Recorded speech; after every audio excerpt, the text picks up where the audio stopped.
Good evening and welcome to this special edition of Cronkite News. I'm Jackie Petchel, an investigative reporting professor here at the Cronkite School and an executive editor of the Carnegie Knight News 21 initiative. I have the honor of directing some of the top student journalists in the country each year as they produce a series of in-depth reports on some of the most controversial issues of our times. Tonight, Cronkite News presents the highlights of our Gun Wars project, an extensive multimedia report on gun culture and politics nationwide.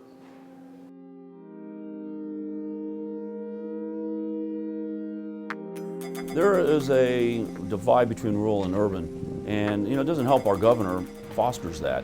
And so the people of Denver believe that people of rural Colorado don't need guns. And I say quite the opposite. I mean, the people of rural Colorado, part of our lifestyle. As a former paramedic and a former police officer, I know the downsides and I know the very limited upsides of what guns really do, and especially in the hands of untrained, unsophisticated folks, guns really are of no benefit. I live in Colorado, which is really a pro-gun state. Guns aren't really the problem. The problem is the system of how people acquire guns and what type of guns and how much ammunition you can get at a time. This is not simply about owning a gun and being able to own a gun, but it's about civil rights in general, and that everybody has the right to own these firearms. And as soon as one right gets taken away, how many more can be taken away after that?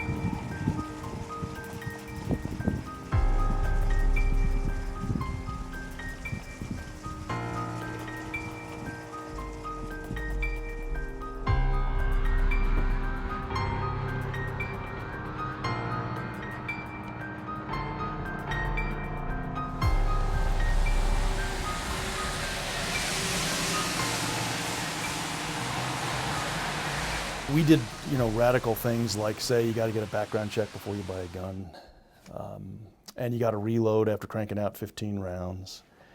And state judges are going to have jurisdiction over guns in domestic violence cases, which is true in the federal courts, but it was not true in the Colorado courts. So we took some existing federal law and made it state law. What laws are is their society coming together saying this is the standard for behavior. And we've had the sheriffs say they won't follow them. So the sheriffs have been on record saying we will be criminals. We will violate criminal laws passed by the legislature. I just happen to have these two things. They're technical guidance. Well, they are so poorly written that the governor, even though he signed them, and he admitted that they were poorly written laws, but he signed them anyway because he didn't care to listen to the sheriffs. All he cared about listening to was Mayor Bloomberg. He instructed the AG's office, or asked the AG's office, to write technical guidance on how to interpret the law. Well, I've been in law enforcement a little over 30 years, and I've never seen the Attorney General's office come out and have to explain why a law was written and how to enforce it. The problem is you have people that know absolutely nothing about guns trying to regulate them and trying to pass these laws. So when they passed, my response was, I'm not going to enforce them because they're unenforceable. I always say we won because those laws are on the books here. The gun legislation took a lot of the air out of everything else that we were doing because we did so many other things. But when we went back in 2013 after Newtown and after Aurora, really, we had a responsibility to look at the issue, and that's what we did. I have absolutely no regrets. I feel so proud to have served my constituency in all the work that I did.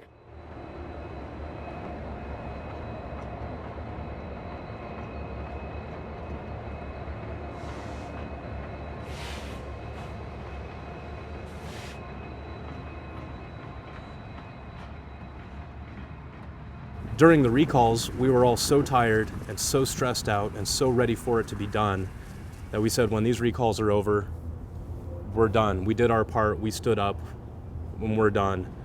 And then when they finished and we were successful, none of us could really walk away.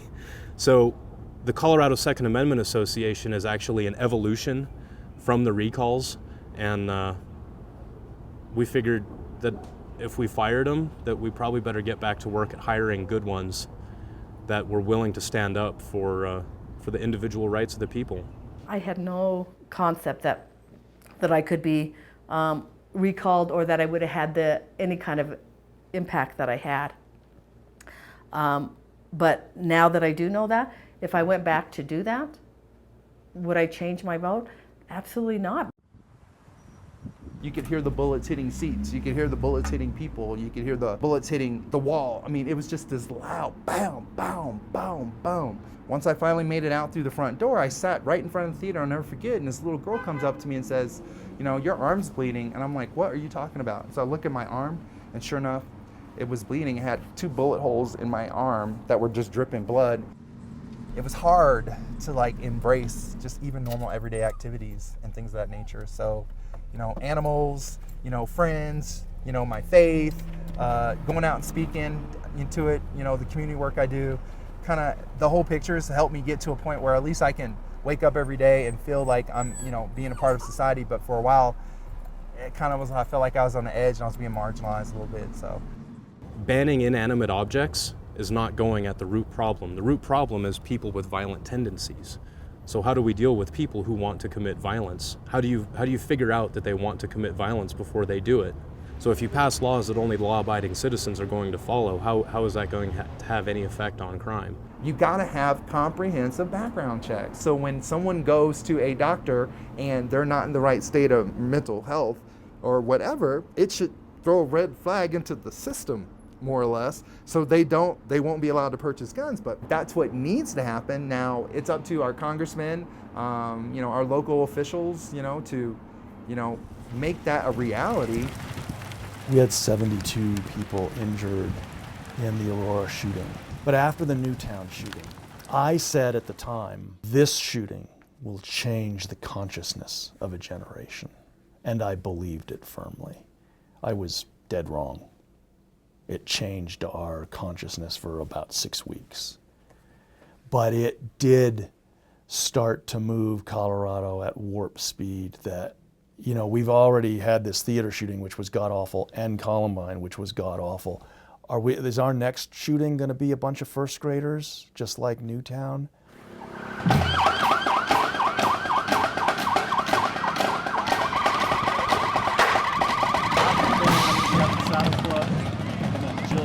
Going to miss the sheriff, and it's been, you know, a great job and great profession. It's been very good to me, and so I'm going to miss it. I miss it a lot. Morning. Morning. How you doing? Good. How are you? I'm not bad, thanks. Thank you. Morning, folks. How you doing? Good. I'm doing well, thanks. Yourself? Good. Beautiful. Temperature's just right. Morning, folks. Obviously, I want to repeal these 2 laws. That's going to be, I wouldn't say my first bills, but and you got to understand too, the Senate and the House and the governor right now are all Democrats, and they're the ones that, you know, ramrodded these bills through. So we need to do a better job of, you know, winning elections here in the state, because we used to be a very Republican state, and then all of a sudden, I don't know what happened, but it changed, and so now we need to do a better job of electing people to the Senate, to the House, and getting a better governor. We did it. We got it passed. We got it signed. It's on the books in Colorado, protecting Coloradans every minute of every day. We know hundreds so far, hundreds of people have not been able to get a gun because they couldn't pass the background check before they went through a private sale. If there is violence out there, and violence is a real thing, and there's no easy way to make it go away, what sense does it make to take away my ability to defend myself? How does that make sense to take away my choice on how I would defend myself? A firearm is an inanimate object. It's not going to go off just sitting here on the table by itself. It's the heart of man that's evil. So what you got to figure out is some way to keep the firearm from someone that truly shouldn't have it. A lot of times throughout this journey, I haven't even been motivated some days to get up. Hoping that all these events that keep happening, you know, Sandy Hook, all those will bring about some change, and it's, people want to do it, but when you're losing your seat because you took a stand for gun control and it's ruining your livelihood, it makes it a little bit hard for the process to keep moving forward. But we all need to come to the table and figure it out before it's too late, before another person, innocent person gets shot and killed. We have to do something. You know, something.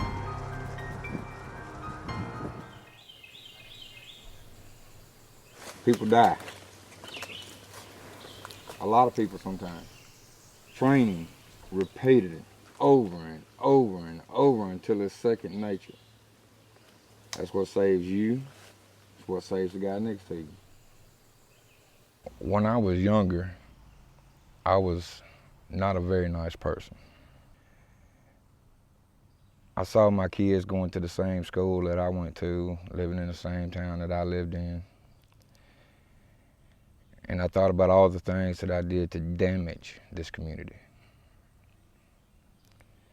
And I tried to think of a way to make up for that.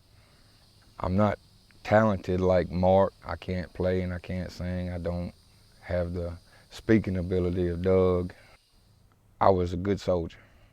So I decided that I needed to start an organization that would help my community, and to fashion it in a military form made the most sense for me. I was sitting at the house one day and Bobby showed up. He said, I want to start a militia. And I was like, a militia? He said, yeah, but I want to do it a little different. Many of our forefathers gave up their lives, their families' lives, their lands, and everything. Others that I've come into contact with, it seemed that all they want to do is go out in the woods and have drills, which is a good thing, but they were playing, and I'm not playing. This is about our future. You would not believe the arguments we had over using the word militia. But at the end of the day, it's what we are. It's a group of people who want to come together for self-preservation, for protecting one another, but also for improving the community. I was looking when I found this group. There's some radicals out there, you know, crazies. They're not looking for the true goal of helping out, helping America. And this group was. I went to several meetings before I joined up and found a home. This is not my militia, this is our militia. This is our family. How much does money mean? Most of our training is geared toward teaching people to work as a team. As individuals, our voices are not loud, but as a unit, we can scream louder than anybody else out there. The point of militia is just keeping the people's rights and making sure that they stay protected. We're prepared. If those rights were to be taken away, we wouldn't go down without a fight. Most of the people that are on the other side of this argument, they look at taking away honest, decent people's guns as making the world safer, and it's just not true. Guns around here are just accepted. We grew up with them. We spend our lives using them. We don't look at them like they're a threat. They're a tool, just like if I want to make pancakes, I need a skillet and a spatula. We're not a bunch of gun-crazed hillbillies running around in the forest. We're, for the most part, political activists, and we want to do what's right. We want to get back to the Constitution and get our country back to the way it should be. People, whatever side they're on, liberal, Republican, conservative, whoever, we need to work together to get this right. The Second Amendment is also in case the government loses touch with the people to such an extent that what the people want or need no longer matters. I don't blame the Democrats. I don't blame the Republicans. I blame us. It's our responsibility to keep the government in check. God forbid I ever have to take up arms against my country. But my children will enjoy the rights that I have enjoyed, no matter what I have to do. I can remember in middle school where you could actually graduate high school and get a job working at Campbell's Soup or one of the factories that were in Camden and support your family. That's gone. I mean, and nowadays it's hard to get a job with a college degree, making 30 plus.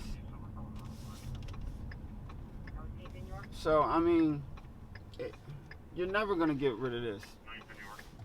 Unless you get rid of poverty.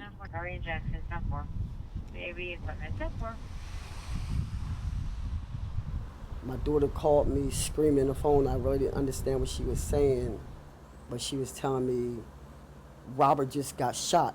Robert just got shot. Come out the door, Mom. So I went flying out the door and went downtown and seen him laying in the alleyway. I made it there the same time the ambulance did. He was shot multiple times. This was his third time being shot. He got shot two other times. I knew my son was dead.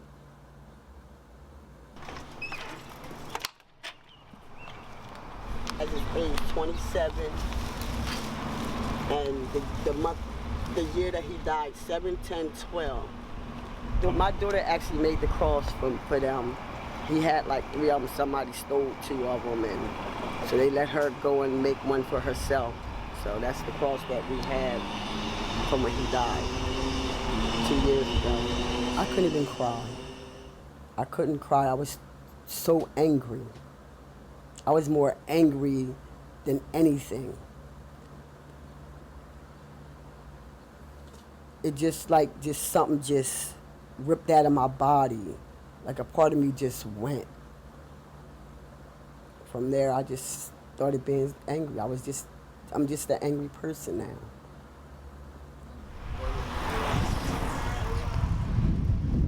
Camden is, in many regards, the perfect storm of social inequities.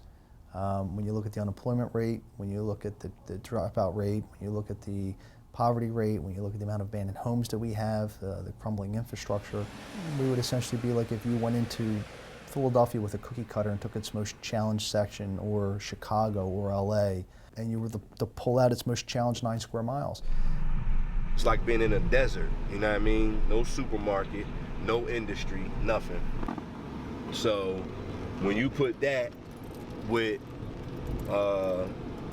drugs, weapons, poverty, from unemployment, from, not having any, finances in your community, then this is what you're gonna have. Our main focus is trying to teach these kids to have a plan, set goals, and work towards them. That's the main thing, and try to just keep them safe. It's so easy to get a gun in a city like this, and it's so easy to get drugs in a city like this. Basically, it's either kill or be killed. The dangerous thing about what's happening now, if somebody does something to somebody, there's going to be a shooting. I don't care if it's a push, a raising of the voice, a punch in the face. You know what I mean? That's why the men in this community have to get back. Fear is a regular part of our daily life. And in these past few years, it wasn't, people just getting gunned down at night. It's people getting gunned down at 2 in the afternoon, 3:30 in the afternoon. Kids walking from school, buses having to stop because there's bodies in the street. Time.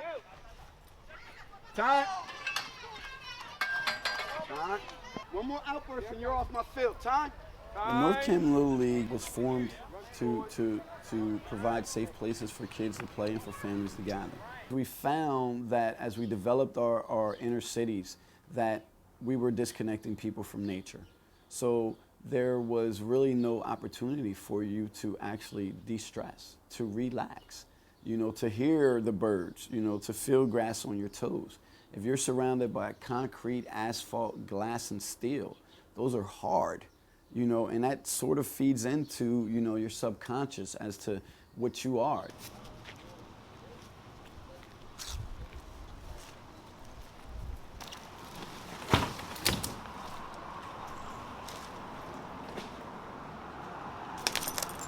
These are what we call ready bags. It's basically a plastic heat sealed bag. They'll rip it open, bite it open, and they'll have a small amount of crack cocaine in there.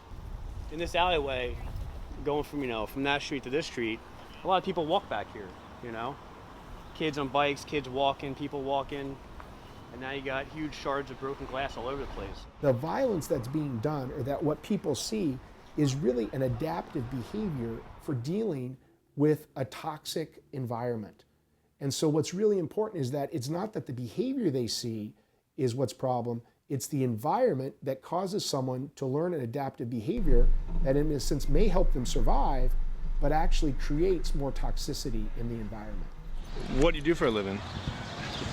Gang banging hustle.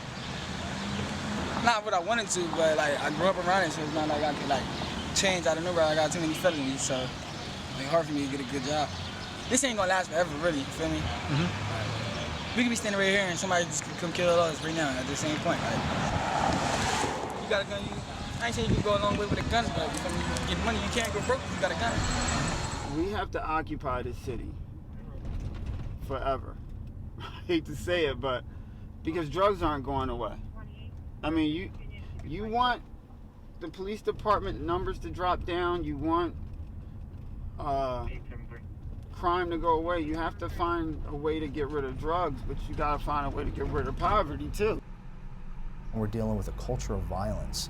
We're dealing with children being exposed to levels of trauma that are comparable to that of soldiers from the battlefield. One was trying to hide the drugs. He had 5 bags of heroin. He was trying to hide it. We're far from waving a flag of victory. There's still too many guns being carried illegally out there. There's still too many guns that are being used in crimes, and there's still far too many guns that are readily accessible to try to resolve a dispute with on a street corner.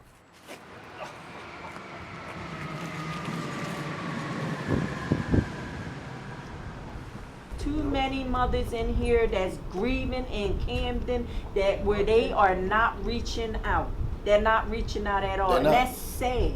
That is sad that we have to keep forming different organizations over and over and over to take our own city back to be heard. These mothers, we need to be heard. We all lost somebody. You can never move on. You can never really let go. I mean, you can be at ease, you know, but letting go, you can never let go of something like that. I have a short fuse now. Whatever happens, I just snap. And I don't like feeling that way. And I'm trying to deal with it, one way or another. You feel like you're all alone, like you're going through it all by yourself. No one is in this with you but you. So therefore, if you have a support of other mothers, it's like sisterhood, you know that you're not alone. And I tell a lot of mothers, I feel what you feel, and it's emptiness. 2 is dead, and 2 might as well be dead because they didn't get time for my son's murder, but they killed somebody else, and they both got 30 years to life. 20-some years old. You gotta let that thing go, sis, I'm telling you. Walking victim. We talk, we laugh, we cry, and it's good. It's like a good spirit in the room when we all get together. Unity. You know, we all know what we're going through, so we uplift each other. You know, it's people, man, that don't even know that this type of stuff exists, you feel me? You still got a chance, bro. I got felony. Ain't nobody nobody put no hands out for you. Nobody put no spoon in your mouth. They don't have to, though. You grown. Yeah. You got 24 hours in a day just like me. You got health, 2 arms, 2 legs. You can think. The only best thing you can think of is hustle. I hustle, but I'm hustling everything that ain't going to get me in trouble. I don't think the work will ever be done until we see complete change in our community. You know, when we all become self-sufficient, when we can provide for our children in a manner that is suitable for any type of human being.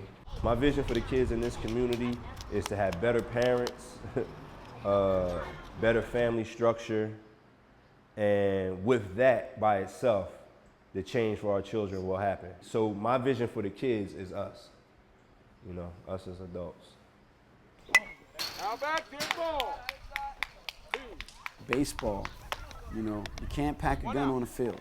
You know, when things don't go your way, you know, when you're facing adversity, how are you going to react? That's hustle, settle. That's all right. We lived through the decline, so we know what it looks like and feels like. You know, people are waking up from the doldrum that we were in, you know. We're engaging politically. We're challenging the school systems. And more importantly, we're coming out and we're taking over these parks and playgrounds.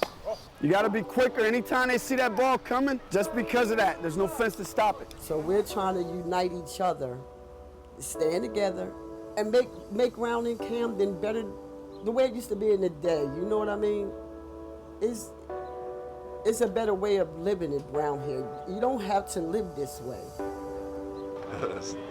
My work will be done probably, whenever I die. That's it. I'll be doing this till I die.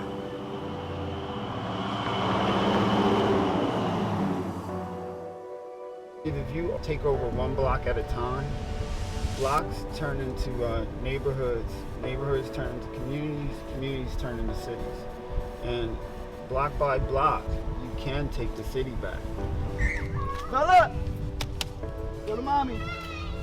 Where you shooting? It's really encouraging just to see, men stepping up being men, being, hey, I'm dad. I actually get a chance to be dad and not being the world defender. I get a chance just to relax and be mom. I get a chance to be a kid. So, that's what it's all about. Here it is, the sun's going down in the most dangerous city in America. And all you have is one of the most beautiful scenes that, I'll put this up against anything. Sun setting, back channel to Delaware, light breeze blowing through the trees, kids and coaches, parents looking on. That's all American. This is reminding us of our place in this society, and it's reminding the society that we are here.